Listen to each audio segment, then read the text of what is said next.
Good morning, Will Morris. Hey, Will, it's Rich at the auto auction. How are you today? Good. Hey, I heard you're back with Joe Neiman. Meet me at the gate. I'm Rich Levine, and this is Meet Me at the Gate, where we're not just talking theory, we're tackling real-world problems head-on, driving solutions that supercharge productivity and team dynamics. Every episode is a journey towards improvement, empowering you, the manager, to lead with innovation and confidence. Join us to transform everyday roadblocks into highways for success. More podcasts out there now than there are anything else, but it's almost like auction lanes. Which one do you choose? Yeah, exactly. Source of information.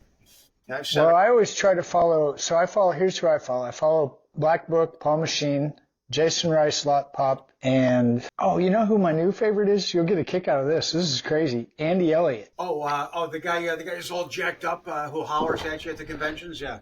The reason I follow those guys is they all have something to do with used cars. And so one of the things that whether you like Andy or you don't like Andy, you get the idea real fast. Without those guys selling cars, I don't have a job.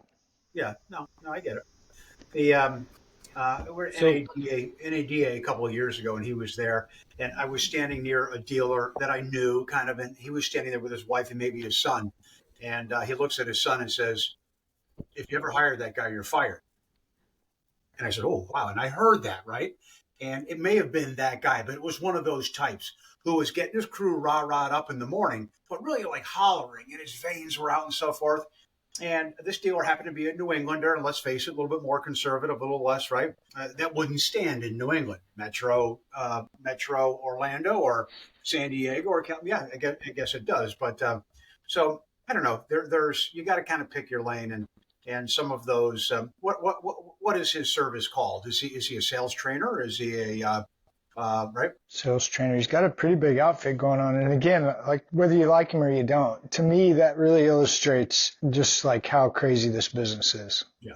All the way to the guy loading a car or repoing a car. Yeah. But if you think about it on the used car side, that's really kind of where it starts. What's the craziest thing anyway? Is it the podcast you're going to listen to, Andy Elliott, or is it dealers at aged inventory? I'm going to listen to Meet Me at the Gate. Come on, man. Yeah, I like that, by the way. It's a good one. I'll shut up and follow our leader here. So go ahead. Who's leading this outfit, right? Who is leading this outfit?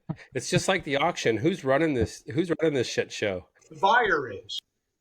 The buyer. And I'm sure we'll. I think the seller is. I'm got a real bad attitude. I'm getting worse with the lender guys. I think they're running the show. Yeah, I don't know. And I've got some data on the screen. My glasses are right there, but grab your glasses. Yeah, no. Just to reference. I mean, I've studied. I have notes here. That it's funny because Black Book, which I do follow, right, and that wholesale index they've had since pandemic. I think that's one of the better ones right now. Cox's stuff is good. Odessa's good. Contos and Smoke, they're each right. But that Alex Yachenko, I think he's is that, did I pronounce that right? Yachenko, Alex? Yeah, I think he's closest to the bubble. Closest to the bubble. Define the bubble for us. Well, what would be an accurate portrayal of what if there's a wholesale index, a composite, and if like a bubble on center? Where's my level? It's here on one of my things here. Oh, the bubble. I got you. Yeah. On the bubble, right? Because some of the data that I would reference would be Cox saying, "Oh, well, the volume of cars in the first month of this year were up and blah, blah, blah, but the prices are down still 13%. Market isn't any good, right? It's a good time to buy cars." And I think that's where if we're going to have this conversation tonight, that's where I'm going to land in terms of like, I think, where is the market? What are dealers gauging they should be doing with wholesale cars? I think that's kind of gone under the bridge as well. That 150,000 mile new body Tahoe that they were keeping for retail the last 4 or 5 years.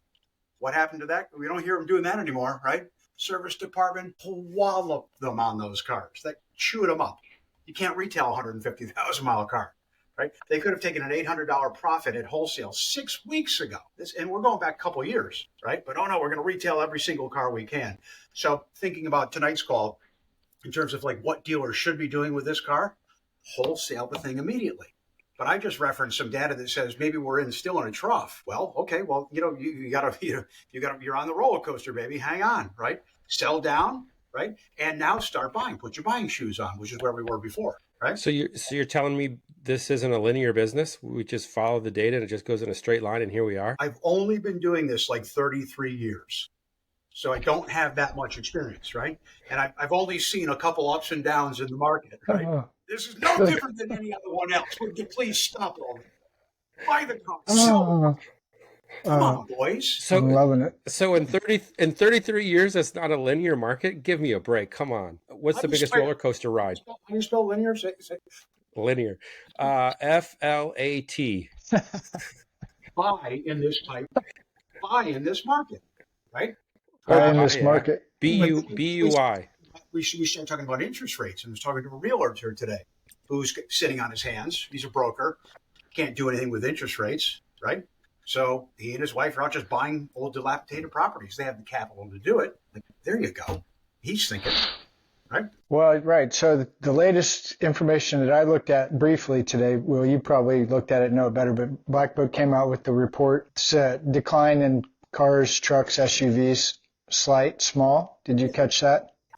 Yeah. So the next thing that I'm watching, there's these two, the father-son guy. Do you catch them on YouTube, TikTok? No. Dad's older. They used to own a dealership. Anyway, they're pumping out some stuff right now, kind of trying to scare everybody into the retail prices are dropping because the demand is not there. And then he starts talking about days supply. How long have they had that car on their lot and days supply, I think. So a lot of these things that are going to come out of my mouth tonight is just, I don't know what I'm saying. It's just some repeating what I thought I heard. So you're the guide tonight. Okay, Will? Well, yeah, and a lot of this is always anecdotal because I have seen these patterns before. And if you can get a dealer principal and his son or daughter to sit down, their comptroller, a couple of their big, the GMs that have been with them for a while, and everybody's phone is turned upside down and they're listening, right? They're not so concerned about their wholesale business, ironically, right? So we have a lot of focus and attention right now on the shortage of availability. That's another thing we can pick apart tonight too. I don't see a shortage of cars, right? Maybe in terms of NAAA reported data crossing the blocks, right? And then the conversion ratios, it's down a little bit, right? But I have what, and Ty, you and I've used this before, I call it the gun holster philosophy of mine, is just go to a Walmart or go to go to a Kroger. There's hundreds of thousands of cars being out there driven right now. And you've got guys like Brad Parker at Private Auto and so forth. They're beginning to tap into this private market business. I don't, the dealers say, oh yeah, we have a robust buying program for our service drive-up lanes and so forth. It's a piece of software they subscribe to. They got in the deal they signed last year or something like that. They're not buying cars off the street. Who's kidding who? Beaver, Toyota in Cummins, Georgia. You've seen that one? Those guys are buying cars. That dealership looks like they're door handle to door handle with inventory at that dealership. They have a buying center, a war room as a part of the dealership. They're buying cars, right? Where at? Shortage of cars. Where are they buying them? Individuals. Oh, okay. So there really are people that are doing that. Okay.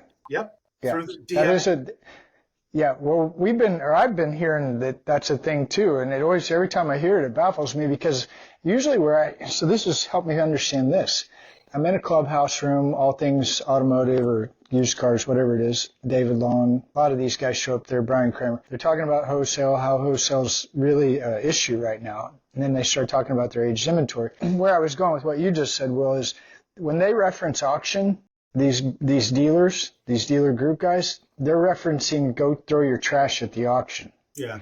I haven't been in a room, I'm sure they've had a room, but I haven't been in a room where they start talking about vehicle acquisition, although Vehicle Acquisition Network is the sponsor. So I think there's this kind of this dealer mentality. I don't need to buy my inventory at an auction. Do you hear that? Yeah, because I think has been, and not historically, but certainly in the last 10 years. So yeah, some history there that, you've seen a real escalation in fees. And then in the lanes, it got confusing because you could be an Infinity SUV buyer and Nissan Infinity Financial Services in that lane. And a 2021 QX fee is X. You go over into a dealer lane or into Westlake's lane or into a captive finance, another bank's lane, the buy fee was Y. And then you go up into lane 3 and the Infinity dealer or the Acura dealer is running one and the fee is Z. right? So fees got confusing to the point where, and it wouldn't be that much of a difference, not a huge variance, but $500, $600, $700 fee, right? And these guys are in the lanes, they get involved in the cage match, they overpay for the car to start with, and then they look at the fee and say, wait a minute, I bought 8 of those this morning from Nissan, and that lane and the fee was $350. But out in the other lane, they paid twice that fee. And if you do that enough times, week after week, month after month, for a year or so, right? The controller comes downstairs and says to the old man, hey, our auction fee expense is way up this year. What's going on? So I think, and then guys would, and I'll give Todd Caputo credit for this. Todd's a friend of mine. He always used the expression, these guys would then weld themselves to the car. They just clearly overpay for the car. Right? So, I like that. And then our friend Ty said, "Oh yeah, I can get that back to you in 3 days." And you do want right? And he's usually doing them for $650, $700, but 3 days, Ty's gone to $800 or $900. You didn't think all of a sudden, right? So the auction thing is like, and these are the most disciplined gray-haired guys in the business. They just got caught up with saying, "Go out and acquire cars, go out and acquire cars." They overpaid for it, welded themselves to the cars. They just kind of lost track of fees. They really are not up to speed with where logistics are currently. And all of a sudden, you're at 106% of that car to market value, and you haven't put a wrench on. So, right, okay. And then, and now look where the market is today, right? It's down 13% from where it was recently. I think we're bumping along the bottom. So, we and that's why I say we're on this roller coaster down here. If you've had the car that long, it is time to cut your loss, get rid of it, turn that into money, and do something else with it. Reepoxy. What's your time frame? In terms of a term policy? Yeah. You've had it too long. You said help us out. What's too long? Define too long. I mean, okay, so again, let's look at this like some, and I want to be careful not to name names. I haven't talked to these guys tonight or whatever, but I'll say, hey, I referenced you on a call the other night. A dealer principal, an older gentleman like Bill Shear in Vermont, and I'll call Bill tomorrow and say, hey, Bill, I reference you tomorrow. Bill's a car collector in a sense, right? And he has the dough. He floor plans himself. I'll sell the car. Keep it, boys. We own that car. Don't get rid of that car, right? And when I started with ACV and so forth, I kind of knew Bill's philosophy on that. But a couple of his managers, one of which was his son, says, geez, Dad, this gives us an opportunity at 60 days just to take a run at some of these cars without putting it on a truck to sending it to an auction. Let's try this. And he became a little bit of a convert. So you could take a dyed-in-the-wool traditionalist who would hold the car until he sold it and turn him into a 60-day, not a convert, right? But at least he began to think that way. Where then you have other dealers that, you've got 28 days, some of these Asbury stores, the Coggin stores, and right? The big stores in Atlanta, they've got 28 days to get that car into inventory, marketed, and under deposit before they start looking at turning it into wholesale. So my philosophy really is irrelevant. I think the best practice is a much tighter schedule. I think the dealers that are closer to 45 days turn, right? You just said something that got me to thinking about it. Hang on, it'll come back to me. The wholesale, okay, but the guy with the floor plan, he's paying the interest. Self-funded dealer, right? Yeah, you're the one you just talked about, self-funded. Now I'm shift over to the guy that's got the floor plan. His own bank. He's his own best customer, and he charges himself accordingly, right? But he manages it that way as well. Yeah. But what about the poor guy down the street, like Ty's talking about, that can't afford his own floor plan, has to go through, Connecticut Advantage or Westlake or AFC or whoever it is? And what's a good turn time for these guys? I think in that case, now we're going to talk, I'm going to say Turks and Gypsies, and Will Morris can say whatever it is he wants. You know who I'm talking about, right? These Turks and Gypsies that have the used car dealerships, because I think that's really who we're referring to, some of which are personal friends of mine. So I say that affectionately.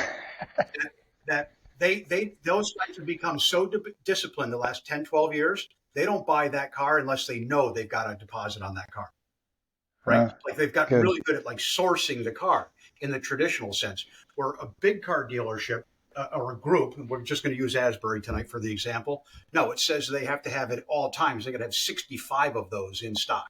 And so they have to just feed that funnel full of those F-150s or those QX we were talking about before. But a friend like mine, Ed Wertz, who's a little bit of a gypsy, right? Very successful used car guy. I'm not selling him short. Eddie knows his market and his clientele backwards. And if he's got a deposit for a 3 Series X-Drive BMW, right? He's going to buy the right car, and he's going to bring that car back, rubber it up, put it through the shop, and get that car delivered in days. He doesn't have an aging policy whatsoever. He doesn't need it. You reference I call them conglomerates. So these big names that you just threw out there, Asbury and whatever else you said, that have multiple stores. Now, Rich, help me on this, because this was last Friday's Clubhouse. This came up. They shuffle inventory. Yep. And so once it gets to the new lot, it shows it's a fresh inventory. Correct. But there's a button you push somewhere, and when you find that button and you push it, it's been in the conglomerate's inventory for 372 days, Will. Yeah. Hey, when you have 185 dealerships, you can hoof a lot of cars that way, right? Is that called kicking the can? I think that's called kicking the can down the road, the literal sense, right? It's like, does that really happen? Well, here's the irony, though, right? Because let's just say, and we'll use Asbury and have a little local knowledge there. I'm not talking out of school, that where they try desperately not to wholesale a car. It will go to Manheim eventually if the car's got to go. They got to put a bullet through the car. It will go. The guy who buys it, my friend Eddie, we got to unweld him. One day. Hey, I'm looking 360 days. Where's the disconnect? I'm looking for welders and shooters is what I'm looking for. Because I want welders, the guy that's attached to the car, and I want shooters, the one that's ready to shoot them. Because a shooter's a seller, welder's a buyer. That's my new strategy. Hey, welcome to my new show. It's called Shooters and Welders. I have a good meme type thing. I used to use that phrase when ACD was ramping up, and we really didn't know what we were doing. Who was that? Who? The digital disruptor from Buffalo, the big one. Oh, okay. And we were building this thing out, and the idea was that these guys really didn't trust the process yet. But boy, if you could show them success, a car that they knew they were wrong in, they got an $8,000 car. They welded themselves to it when they traded. It's not a retail car. That Tahoe we talked about before. They knew it was going to do a pair of nickels, $6,000 at auction. They just had to wait for the title or the truck to show up, put a bullet through the car, and get rid of it. So that's kind of where that phrase came from, because ultimately, with all the data that's out there, and I think there's been an over-reliance on the data. That's kind of one of my overarching themes, is that you walk into a dealership today and you get to the sales podium, and there's the guy you want to talk to, and I've got one screen here on my desk. Well, what do they have? They got 1, 2, 3 screens, and you look at the number of tabs they've got along up top. You got 30 pieces of. This guy's been doing this 33 years, as long as I have. He knows damn well what a car is worth, but somehow or the other, he's kind of lost. It's like an old surgeon that hasn't done a belly operation in a while. He's done thousands of them, but he's lost his touch a little bit, and I think that's part of the problem of where we are now, is that there's been, and I did not go to NADA this year, but when I was talking to dealers and the circuit goers, and I said, how was it this year? They said, geez, good show, a lot of positive things and so forth. Not as high as it was last year or the year before with that post-pandemic crack that everybody was on, right? But that was, man, there's a lot of software out there, and I think to some extent, like it was, to summarize, guys felt like they're just a little numb. They've forgotten how to sell a car that they had in inventory. And that F-150 we talked about before, they got kicked around, or what do you say, Ty, right? Kick the can around? Yeah. Goes to an auction. That guy who buys it has got it sold the next morning. So and I don't know the answer for that. But why is that? I mean, really, I don't hear anybody in the industry phrasing that either. How can the same truck be 365 days old with the same internet, essentially, goes to same neighborhood? That goes to auction, the next guy buys it, he delivers it the next day. That's a huge disconnect. And I don't think we're going to solve for that tonight. But I think I'd like to see some more. I'd like to see more noise on that. I think more attention should be paid to that. Why was that car not sold 360 days ago, 350 days ago, 200? So because you hear this also in Clubhouse. So a lot of the stuff, like I told you earlier, I'm just regurgitating what I thought I heard. Well, we didn't walk around it for 30 days, and come to find out, inside it was 2 dirty diapers and a pizza box. And that's why nobody ever looked at the car, because as soon as they opened it, it smelled so bad they just went to the next one. Yeah. So the walk around, I think the inspect what you expect. How does that go, Rich? Inspect what you expect. Yeah, there you go. Yeah. So, price. Yeah. So I think something's wrong with the car, price, and then Maybe, Yeah. I don't know. Yeah, I think there, it's a little over reliance on the digitization of what's happened, right? And standing up and walking out to see a car on a Thursday night in Connecticut, it's back down to like 19 degrees. And what time? It's a little late now, but if I'm down on Connecticut Boulevard at Hoffman or Gengras, and I'm a younger sales manager, I'm really not supposed to be putting numbers on cars, but my GM left because he and his wife are going out tonight to the hockey game, and I want to go out and walk that car right now, maybe make a mistake. So I'll just go to one of these. I've got 33 tabs open there. Which one am I going to? I'll use that. Hang a number on the car, and it's a stick shift. Oh. It's an Accord. They still were sticks. They missed it. Done. You know, Right? you know, Forget the diapers and forget the Yeah. dog. It's got a stick in it. What's that? Big mistakes, cataclysmic mistakes. Right. So what's fascinating is Will just blew the cover off of what some of these guys are talking about on the Clubhouse. It's trust the process, build a process, follow it all the way through. You'll never have a problem. Well, then they start talking about this car that's 370 days old. And then you listen to Will and he says, yeah, and then you take it to the auction and the guy's already got it sold the next day. So what does this little guy know? Without 33 tabs, he's got 1 or 2 tabs open. One's probably Google, and the other one's probably, I don't know, he's looking up what's going to be on TV tonight, but he's got the car sold in 24 hours where the big boys couldn't sell it in a year and 2 weeks? Where's the disconnect? Rich, in fairness, because lest I make an indictment of the industry, which I'm not qualified to do, but just based on the number of stripes I have on my sleeves, just been watching this for a long time. This isn't new either. These same mistakes continue to be made.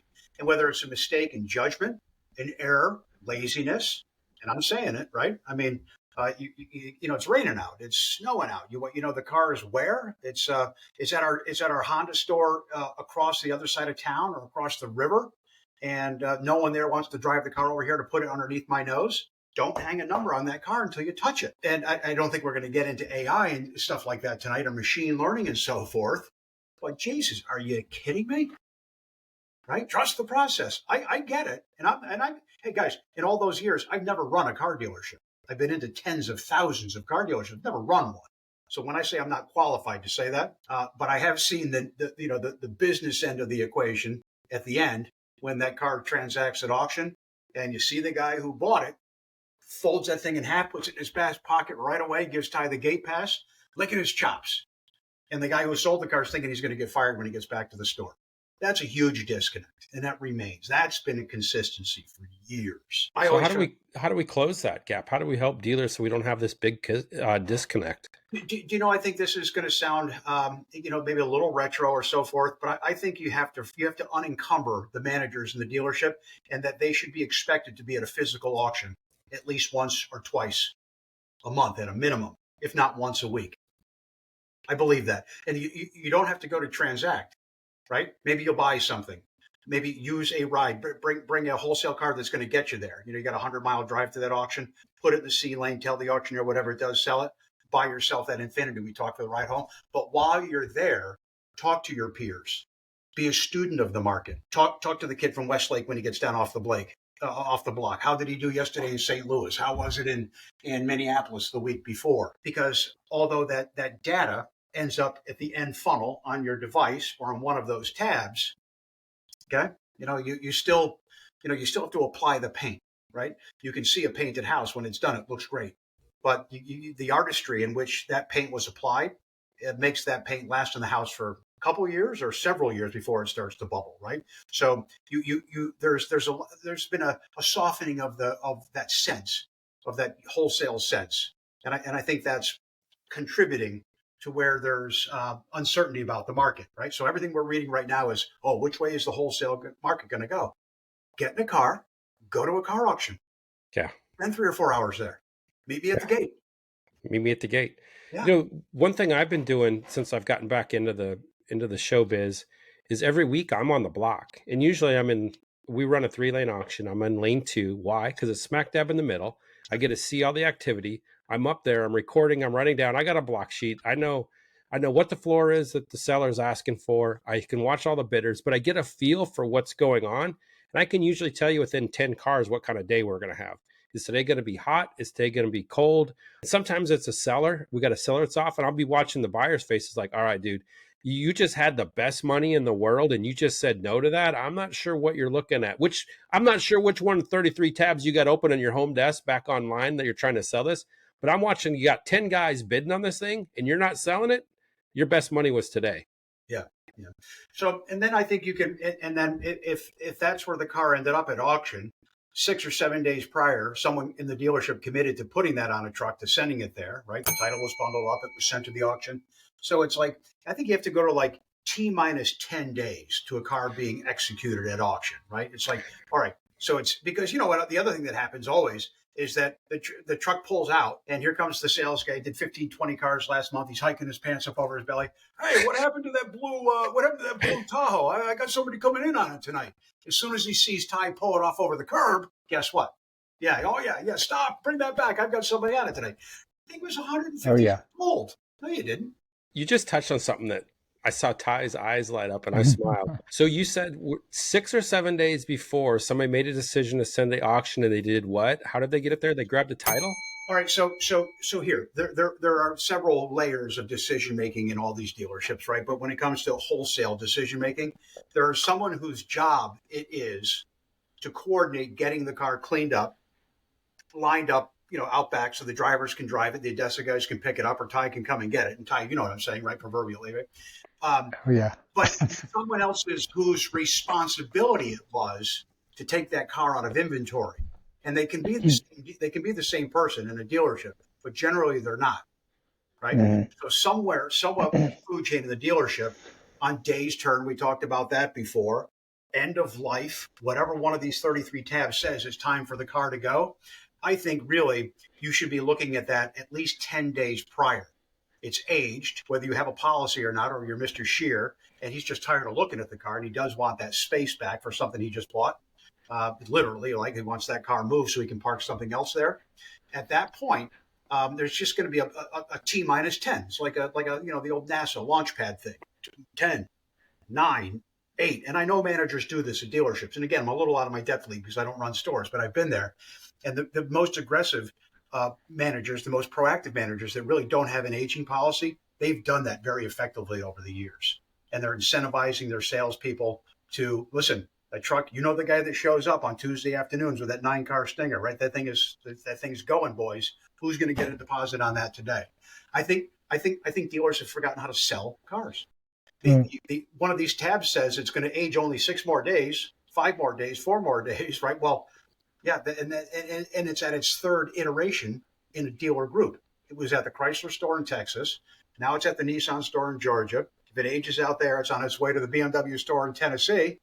Please go back. Please.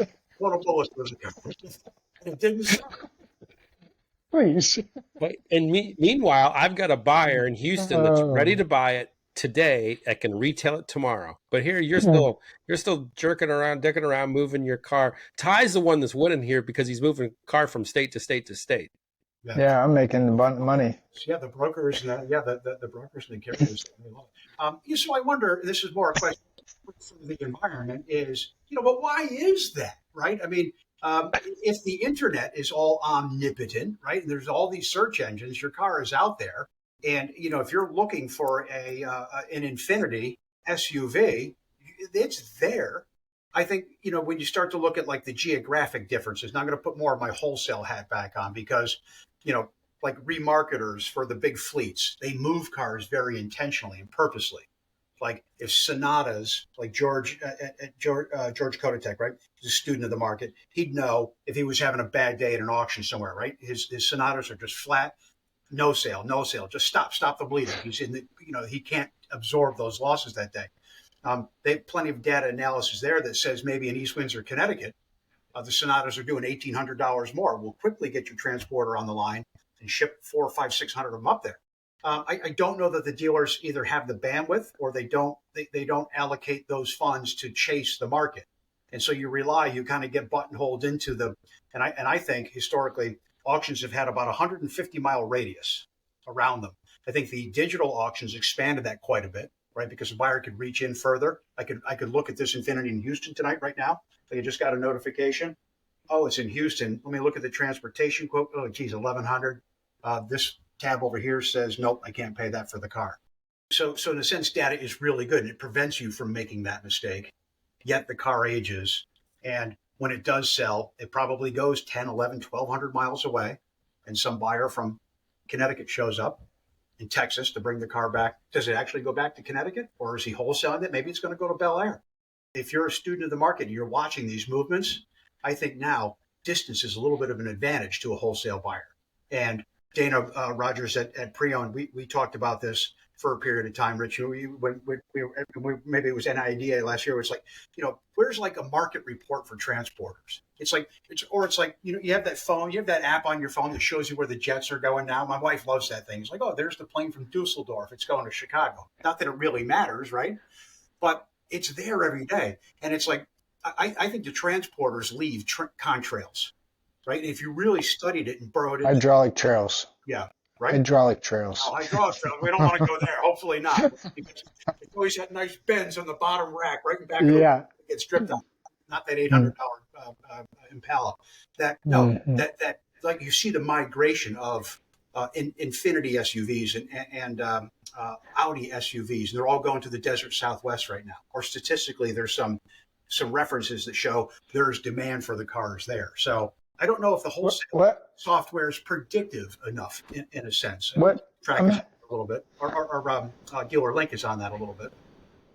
Sorry, I'm having a hard time with this because I remember when I had my trucks, I did exactly what you're talking about. I didn't know what exactly was going on behind the scenes, but I'd get the phone call, Ty, we got 200 Chrysler 300s in Nebraska, and we need you to take them all to Kansas City. Yep. I mean, like I did, that's a short run, but so I load them up in Omaha, Lincoln, Nebraska, bust them down to Kansas City. And I thought, well, that makes sense back then because there wasn't all this data. But now I'm having whoever, if that's still happening today, to me, I don't understand why. It seems really dumb because everybody talks about how you can buy all these cars online. So why are we moving them around? Yeah.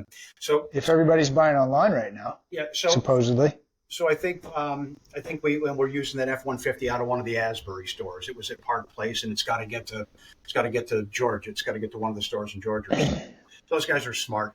They know what they're doing, right? And so it's not as if they're kicking the can down the road. There is data that suggests that car is going to sell, and some of the dealers. Like some of the Group 1 guys, there's a small store out in Western Massachusetts, kind of away from the rest of the stores. And Group 1 obviously is not, it's the majority of their stores are not in the Northeast anymore. But they got a really sharp manager at a Ford store in Auburn, Massachusetts, and he's like the receptacle for all these odd left-handed cars that get age of the Group 1 thing. He's like, I love it. No auction fees. They ship them to me. I put them in inventory. I sell them. Like my sales commissions, my F&I guys scores. I love it. So. It's like a school of thought too. If you've got a manager who's got both ears working and they're willing to say, all right, I'll play within this group dynamic here, because that was a guy who's kind of a veteran guy, and he was tired of going to auctions. He didn't want to be in Framingham on Friday, East Windsor on Wednesday, or Bordentown on Wednesday, where he'd have to schlep all the way down to Mannheim to buy cars. But Group 1 would just drop cars at his dealership. He'd stock them in and sell them. So I think it cuts both ways there. I think it cuts. That's fascinating because you're knocking some cobwebs out of my head. And I remember on the West Coast when I started selling cars, I'd fly from Seattle to San Jose to Salt Lake to Phoenix to LA. And then somewhere I was always making that same little spider web thing. I would see the same guys on the plane with me. The auctioneers were in one row, the buyers were in another, I was in another. We'd go from sale to sale to sale. And then the other thing you were talking about the cars. So on the West Coast, when I started working for the auctions, we had, at the auction I was at, we had almost every company you could think of. We were selling General Motors, we were selling Chrysler, we were selling Mercedes, Kias, you name it, we had it at our place. What was fascinating is all the American models we were terrible at, the domestic stuff. We were terrible. The reps would come in and just yell at us, you guys are terrible, you can't sell these cars, you suck, you're this, you're that, you're that. And then the foreign import guys would come in and go, I don't know what you're doing, but you're lighting the world on fire. You're doing great. And I said, like, time out. I grew up in the Midwest. I know the people that live in the Midwest. They all went to World War II. They all fought. They all buy American products. They're going to pay all the money in the world. Now, I'm out here in San Francisco. I moved myself across the country. Have you seen who's moving out here? Do you see who's coming in here? Because last time I checked, these aren't your Midwesterners that are carrying guns getting ready to go fight the world. These are not. These are the people maybe we probably fought before, and they're paying all the money for these imports. But I could never get these old timers to understand why in California we were never going to get bank for your General Motors product or for your Chrysler product. But you turn around on a German import, Japanese import, we killed it. So I thought if you think about selling cars at auction, right? And if you're using the local auction where you are, because that's where you've been going for years, you're known there. You have a brand at your auction, your 3-4 lane auction, your big Manheim sale, whatever it is, right? I wouldn't break that model, but you had to try the digital application as well, because someone from the West Coast would reach in to a Midwestern auction. I used to send stuff from Connecticut out to Moline, Illinois, and every column shift Lucerne, LeSabre, or Impala that I could buy, no one wanted those cars in Boston. No brainer. Give them to Constantine Antoni. He'd ship them out to Greater Quad City, and no brainer.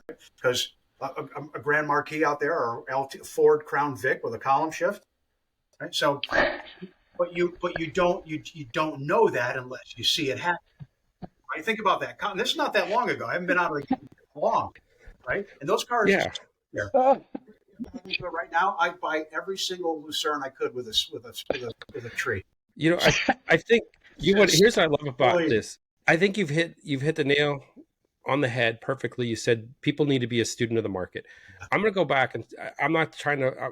When I was growing up, and I moved to Phoenix, and I was selling cars. You talk about that car you just said, the Grand Marquis, the Buick, whatever. Anytime I saw one of those in Phoenix, Arizona, when I was out there, guarantee you 49 out of 50 times it had a Midwest license plate on it. It didn't have an Arizona plate. It's like, hello, people. All you have to do is start paying attention to little social economics, what's happening with people, where are they migrating to, and what they're doing. So go to the auction. It's the same thing. Who's buying in lane 1? Who's buying in lane 8? Who's in 2? What's happening in 4? What's going on here? But yet, no, I got 33 tabs right here, and the second one tells me I need to do this. And I'm not going to... A little bit. Obviously, I'm playing against the grain here a little bit, but not a little bit, not as an antagonist, but as a realist, to say that if you've got a process, you've invested heavily in that. I mean, right up the corporate structure. And that thing has been there's learning management systems of these dealership groups. You're embedded in this thing. This is a part of your process. Somebody call in sick tomorrow and get your fanny down to Manheim, Pennsylvania. Spend a couple hours there. You know, I saw something on the internet today or yesterday, or probably LinkedIn. It was something like, you know, it doesn't cost anything to be a good human being. It was like a faith-based thing, right? Which is a great statement. It really doesn't cost you a nickel. It really doesn't cost you anything to take one of your managers. Yeah, these guys are highly compensated, but there's really no cost to having him or her out of the store a couple days a month, to be in an auction, and to duct tape their hands behind their back if you have to. Take the checkbook away from them. Don't give them anything to sell. Go and get an education. Walk around the joint with a coffee in one hand, a hot dog in the other. And put your learning cap on. I think when we wrap this conversation up, or if you talk to me in 2 months, Ty, you and I met each other several years ago. I probably had the same shtick then, and I don't think that's going to change. So you blend things together. I call it like the Betty Crocker philosophy, right? Like the devil's food cake. You really can't screw that up, right? If you look at the back of that box, it says 1 egg, a third a cup of oil, quarter cup of water, 325 for 25 minutes. That's a process, right? Not everybody likes devil's food cake. I like lemon cake. I don't care what your process is. I'm not buying, right? So you got to be adaptable. You got to be a little bit more flexible in this market. And those Turks and gypsies that I referred to, the majority of the rooftops out there, if you think about that, right? How many new car rooftops are we at in the United States today? 15, 16,000 rooftops, right? Ooh. And 30 years ago, those were owned by 15,000 different guys. Today, we're at the same number of rooftops owned by 35. Probably more than that, 5,000 dealerships, right? They have to have these processes in there. And I'm so again, I'm not questioning that, but we become numb to those 15 or 20 or 30 tabs along the top of our screens when it comes to where the rubber meets the road at wholesale. You got to have your fingers on the pulse today. And I do think right now the market index as a whole, we referenced Blackbook before, I think it's bouncing along the bottom. I don't know that it springs back. where certainly not pandemic stuff. I mean, that was like cash for clunkers was the last really big thing we saw. When was that? 08 or 09? When the government decided to take all those straight sixes off the road and stuff. Horrible. Yeah. You know, it was 09. Like, right, yeah, 09, right? So that was like an artificial crink in the market. So was this. So was the pandemic. I don't mean artificial in that sense. Don't get me going on that. But it negatively affected, and the hangover has been pretty severe. It's 2024. Guys are holding their heads. It was rough. Yeah. Something tells me you got an opinion about the pandemic. Well, I'm not real sure, but I'll just go ahead and skip over that. Listen, you can't see their big old American flag hanging in the backyard, blowing in the wind tonight. Does that answer your question?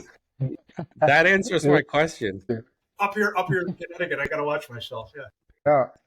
I still want to know about this process, though. He said in 6 days you're going to send a car to an auction. You said you do this, and I heard you mention the word title. What are you doing with that title? Man. Now this is another program. Let's do this again because I would be what would be considered a title hawk. In Buffalo, it became a pain in the ass over how the title should be handled, right? But you do not send a car to auction without a title. Free of lien and encumbrance. Yes. Right? Why? Why do you do that? All right, so let's go to a practical answer. The guy who's buying the car is hocked up to his earlobes with one of the floor plan companies we mentioned before. They can afford him any more money without the title? No. All right, you just put 80 hands out of 100 back in their pockets. I love it. Thank you. Will, killed it right there, buddy. Man, why'd we have to wait 4 minutes to get that out of you, Will? Come on. I'll just make it a 2-minute show, just so you guys. Well, why don't we go ahead and get Will's take on red light auction? Red light. Go ahead. So I'm going to go ahead and I'm going to win the lottery. I'm going to get the $587 million. I'm going to go open my own auction, and I'm going to call it Red Light Auto Auction. Every car that comes through there is as is, whereas I'm not worried about structure. I'm not worried about anything else. I'm just going to bring it in there. I'm going to sell it. I'm going to build up consistency. Where we're going to be consistency, we're going to be accurate, we're going to be transparent. Here's the car. Here's what I got. Here's why I brought it here. Can I play in that sandbox? Absolutely. I want you. Yep. That's pure wholesale, right? And if you're in this business, you got to know how to swim in the deep end of the pool. And if you're in an auction and you make a mistake like that, you step on your you-know-what, you probably ought to, right? You're in the wrong end of the pool. Right? What did you think you were buying? So it's a 180,000-mile rogue that's got yellow dog hair and it smells like a trout. The guy who's standing on the block can't even look at you. So the next drive over to arbitration and say, "Oh, I think this has a bad transmission." So on the next episode, the follow-up of Meet Me at the Gate with Will Morris, I'm going to pretend I'm Jim Carrey from Saturday Night Live. I'm going to wear my lifeguard shirt, my lifeguard inflatable around. I'm going to jump off the diving board into the little kiddie pool because I'm the lifeguard at the auction that's trying to save all these guys because they all come talk to me. Hey, I just bought this car. I just stepped on my you-know-what, and I need out of it. Yeah, I just told you everything was wrong with that car. Why'd you buy it? There's and this is out there, and I said that I wasn't going to make this a sales pitch tonight, and I'm not. But Joe Neiman is coming out. He's formed Dealer Club. I'm involved with that, and we're still months away from the market, right? But Joe's philosophy is very much aligned with kind of the pure wholesale play, right? And that Dealer Club is going to be meant for guys that know how to swim in the deep end of the pool, and a lot of the responsibility that has been lifted away from being a disciplined buyer and seller at auction is going to be placed right back squarely on the buyer and seller's shoulders at Dealer Club. So the expectation is that you're going to represent the car fairly and that as a buyer, you bought the car at wholesale at a discounted price and that it's your expectation to bring the car home to retail for a profit, right? And we can kind of dial back some of the kind of the overlap or maybe some of the redundancies that have clouded the wholesale picture. So, thank you for joining me on this episode of Meet Me at the Gate. I hope the conversation has helped to fuel your drive and equip you with insights to steer your team towards success. Remember, the road to success is always under construction. And until next time, keep your engines revving and your gas tanks full.